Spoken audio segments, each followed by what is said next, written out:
needed to put a new roof on the house. And so the roofer came over and he said, okay, well, here's like 5 different kinds of shingles, to put on the roof. And he goes, why don't you just like think about it for a week? He goes, walk around and see what your neighbors have, and then decide which color you want, which texture. And I was like, oh, okay.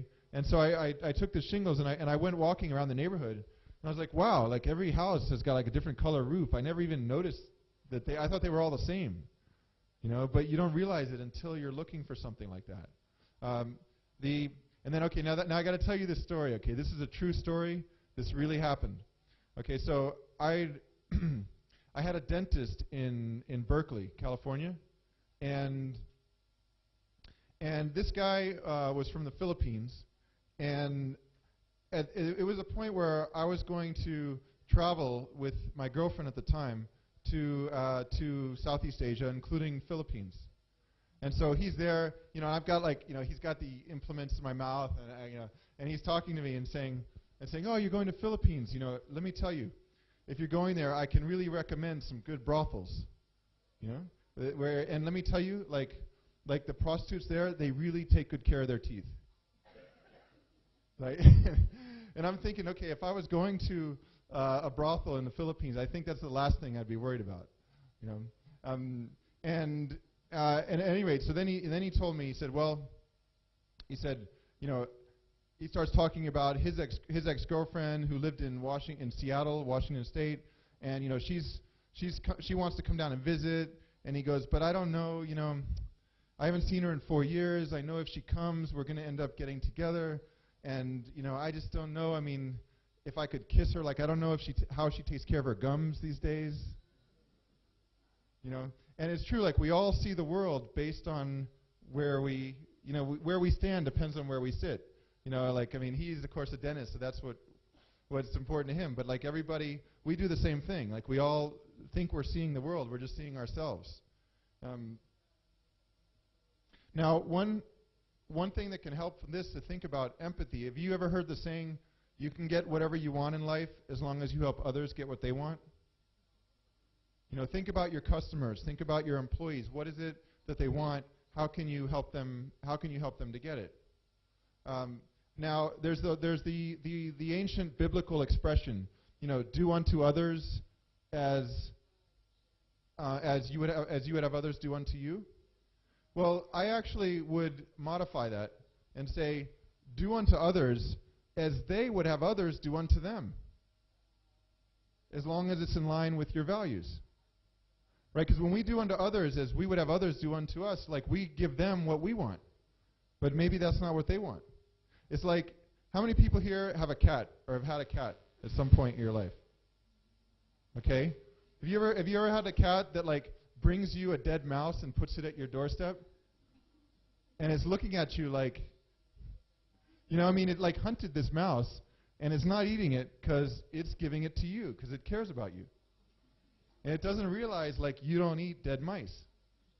But that's the thing, is that we always give others what we want instead of what they want. And so the same thing when you're talking about how to motivate employees, we give them what would motivate us, but it may not motivate them. We just have to ask them.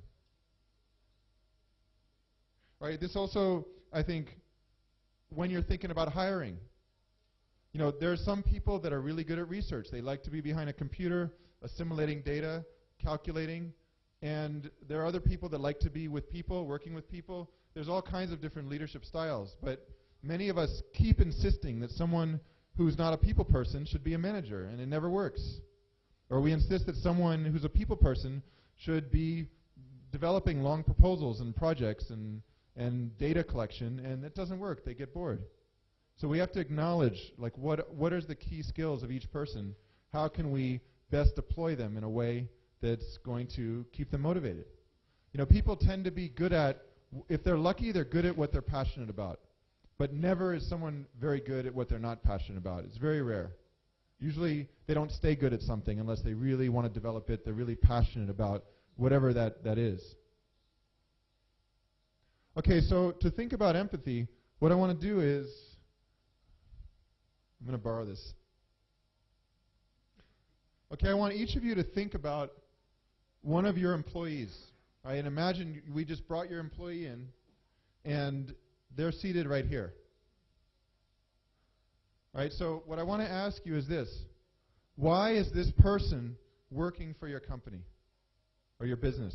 Like what do they want? You know, they don't have to come work for you. Like why are they working in your business or company? Like what is it that they want? Can anyone tell me like what does this person need and want? Yeah? For money? Okay, they want money. Sure, they don't want to work for free. What else do they want? Stability? Okay, stability.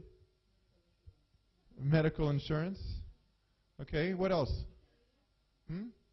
Career? Oh, say like so they want to be working toward the career they believe in? That they want? Okay. Passion? They want to feel passionate. What else? Environment? Tell me, what about the environment? A team. They want a strong team. Okay. And with that, I think they want a sense of belonging, like they belong to something, like even with all this craziness going on outside, they're part of something, a team. Respect, right? Okay, they want respect. What else? Cooperation? Appreciation. Okay, appreciation, praise. To learn, right? Are we missing anything? Anything else? What do they want? To change? Okay, they may be coming from a bad job. They want change in their lives. Training, professional development. Okay, social position. Yeah. Okay, so this is I think this is a good exercise to do periodically. Is think about picture your team members, picture your employees, and just think what is it they want. So how can you get them that? The more you get them that, the more they're going to be loyal to you and to your company. I'm going to bring this back. You want this chair, right? Okay, thanks. Okay, so part of this principle, have you ever heard that we have 2 ears and 1 mouth because we're supposed to listen at least twice as much as we speak? So a little bit about listening. I already talked a little bit when I shared about compassionate communication, but let me ask you this. Okay, I want you guys to imagine that this is the most boring presentation you've ever heard in your life. Imagine you're just extremely bored right now. Okay, how are you going to act if you're bored? Yeah? Okay, now I want you to act like this is the most exciting, engaging presentation you ever heard in your life.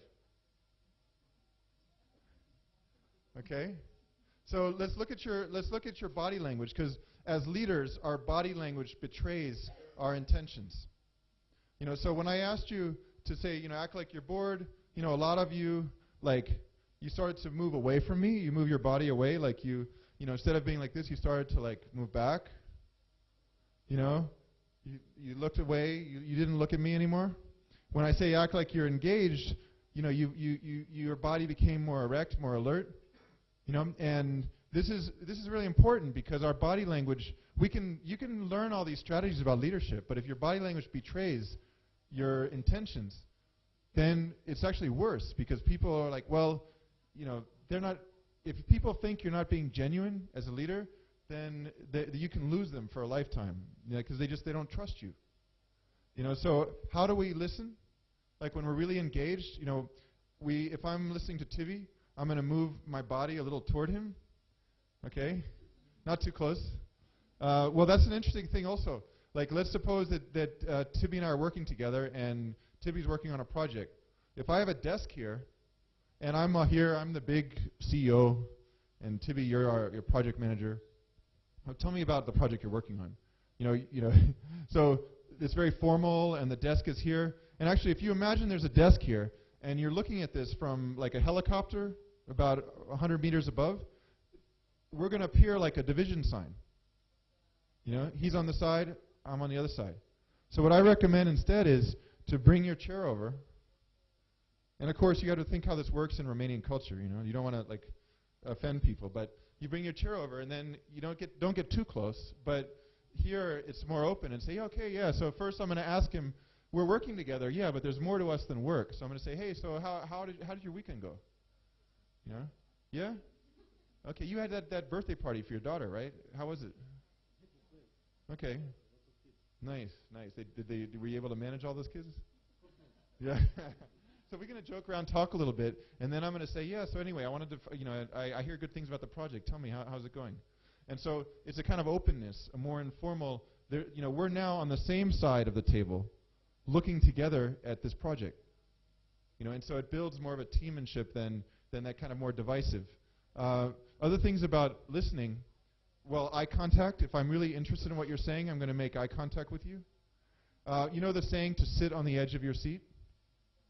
If I'm really interested, I'm going to be like showing I'm eager to listen. Also, sometimes I know we don't have time to listen to people, we say. If you have you can meet with someone for 15 minutes or for half an hour, but you really only have 15 minutes, make it a 15-minute meeting and really give them your full attention. Because if I'm meeting with Tibi and I'm shuffling my papers and looking at the clock, I'm saying these other things are more important to me than you. So it's better to be intently focused for a shorter time, but really be there. Just give him that psychological air. He can really share what he's feeling. Also, if I'm like this, instead of a desk, my arms become the physical barrier. Yeah, defensive, exactly. So when I'm like this, I'm open. My body's open, which means I'm more open. If I'm talking with you and I'm here and I'm talking with you like this is the cold shoulder. The shoulder becomes the obstacle between us. So when we're engaged also, we're going to make gestures wow, so wait, this amazing. Tell me what happened with that. I'm making gestures showing I'm interested. I knew this guy from Colombia who I met in Vietnam, and I never seen anyone do this as well as him. He would literally, you'd be talking, and he'd be looking at you wide-eyed, and he'd be he'd be like this. He'd be like, "No me digas," okay, which is don't tell me, don't tell me. And then what happened, And then so you started to make something up because you had to keep the story going, But it was he had this way of kind of getting you very enthusiastic about whatever you're talking about. So think what it feels like if you're going to be meeting with people every day for the next 10 years. And it's the same boring, so tell me about your project. If you don't have that passion and you don't show energy, people are going to just imitate you. There's a saying by Emerson, which is, an organization is an elongated shadow of a single person. Right? So your character determines the character of the organization. And let me tell you, from coaching executives, I find this to be always true. If the CEO is very reserved and stays in her office and isn't very direct with people, everyone in the organization is like that. You can't get a straight answer from anybody. If the CEO, if she's very nurturing, supportive, but also clear about goals, people are going to be like that throughout the organization. Not every single person, but most people. People look to you as the leader for guidance, and so they're going to imitate you. That's why this is so important. And that's why we're talking about character qualities like empathy and passion, and as opposed to just strategies. I could teach you strategies, but if you don't get the character qualities down, they're not going to work. The other thing about the character qualities we're talking about, you asked if a leader is born or made. Well, this is a question I get most asked in conferences. Is a leader born or is a leader made? Right? Both of them. Okay, so you clearly wrote my book before I did then. All right. So both of them. Why is that? To be a good leader, you have to have some genuine, some born qualities, and then educate yourself to develop them and acquire some more qualities needed while you work, while walking. Okay. Let me ask. How many people believe a leader is born that way? Huh? Okay, how many believe a leader is made? Okay, how many people believe both? Okay. Well, from my experience, it is both. because every person has different leadership qualities. You know, there are some people that are very passionate. There's some people that are not that passionate, but they're very systematic, you know, very deliberate. Whatever it is that you're good at, you got to build on that and find people to complement you, you know, and not try to be everything. I think it's Pascal, the philosopher, that said all of us are something, none of us are everything. You know, we can't try to be everything because we won't be able to. We have to focus on what we do well and build on that and find people to sort of try to work on what we're not so good at, but also find others to compensate for us. You know, others that complement us. So my next book, Born or Made, it's called Born or Made, Discover the Hidden Key to Leadership Success. In Born or Made, one of the chapters is called Be Yourself, and then in parentheses, with purpose. And that's kind of the way I see it. Like, you have to be yourself, but with purpose. You know, so for example, if we're in a meeting and you say, hey, Tony, I don't like your shirt. Like, why are you going to tell me that? Like, it's not, what's that have to do with why I'm here with you? We're here working on this IT project. You know what I mean? Like, whatever it is, like you're being yourself, but toward a purpose. You know, and then it's, you know, and actually the way that I would say that I think will prove this is that let's look at the most successful rock band in history and the most successful software developer in history. Okay? Most successful rock band in history, U2. Bono, third world debt relief. Third world debt relief. He's a leader. He's also very passionate, charismatic. Okay? If that's the way a leader has to be, then I would say, well, what about the most successful software developer in history, Bill Gates? You know, we all use his products, and so that's leadership. He's getting the result that he wants. And he's not that charismatic or passionate, you know, but he's an incredible technology wizard. You know, he's a quiet leader. He's systematic. He gets other people like Steve Ballmer to be CEO, and they go out and they do the selling and marketing, and he's the chief technology person, and it works. So we can't say that's not leadership. So, you know, you don't have to be like someone else to be a leader. You got to be yourself, but with purpose. You know, so it's interesting as we're learning these different qualities. Yes, go ahead. Oh.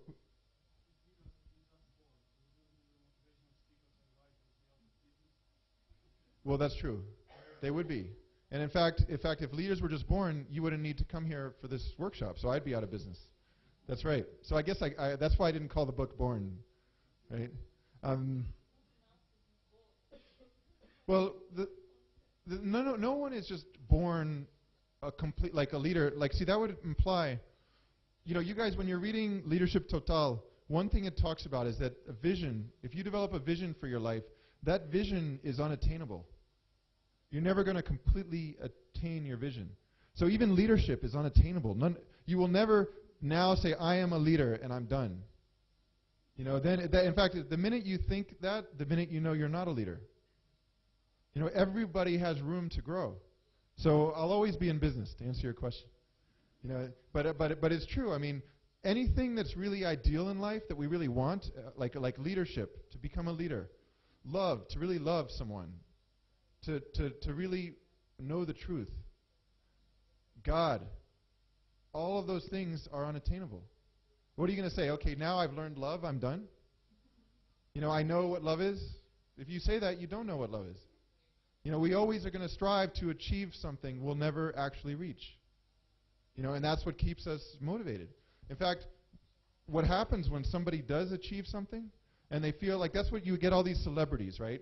By like, you know, 21, you know, like Lindsay Lohan, you know, I mean, like by 23, she's all this, you know, success as an actress, and then, you know, it's like she doesn't, well, what's left? You know, that's where she gets in all this trouble. Like, I mean, that's what happens with a lot of celebrities. You see young celebrity suicides. There's a sense that their goal was to like make this much money or to become this really famous actor or singer, and then they get that, and then they don't know what to do next. They lose the motivation because they never developed a vision for their life. They just had a goal. You know, one of the saying in Leadership Total is that a goal is a dream with a deadline. You know, so you never achieve the dream, but you can achieve the goal. You know, you set a deadline to it. You'll read all this in the book. But at any rate, born or made, I think like one thing we have to think about also with leadership qualities is that you can learn empathy. It doesn't mean you're going to be a great leader. You can learn passion. It doesn't mean you're going to be a great leader. It's the interplay of all these qualities. Like, can I tell you, look, parenting, family is one of the rawest forms of leadership. Leadership, the way that I define it, it's to build relationships toward a common purpose. That's what we do at home with our families. Build relationships toward a common purpose. When you create a family, you're building relationships toward a common purpose. All right? If you learn empathy, does that mean you're going to have a really healthy family? It's going to help. Right? But leadership is a relationship. It's a relationship, and so it depends on the other people. Like, one person may need you to be really empathetic, another person needs you to be flexible. Another person needs you to be assertive. Another person looks to you for integrity. Each person has different needs. And it's that situation sensing, the way we shift from one quality to the other based on the needs around us. That's what creates leaders. I'll give you an example.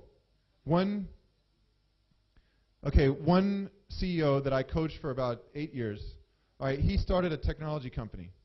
So in the beginning, this guy was expert situation sensor, like situational leadership. He knew what people needed. He knew